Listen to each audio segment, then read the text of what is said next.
21st episode 21వ episode love.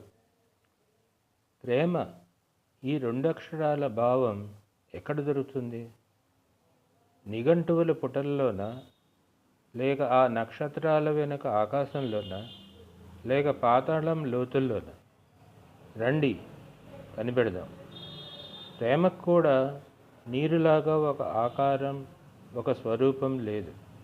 నీరు ఏ విధముగా ఒక పాత్రలో పోసినప్పుడు ఆ పాత్ర స్వరూపంగా మారుతుందో, అదే విధముగా ప్రేమ కూడా ఎవరి హృదయంలో పుడుతుందో ఆ హృదయం అంతా నిండిపోతుంది. ఒక మాతృహృదయం అంతా మాతృప్రేమతో నిండిపోతుంది. ఒక పితృహృదయం పితృప్రేమగా మారుతుంది.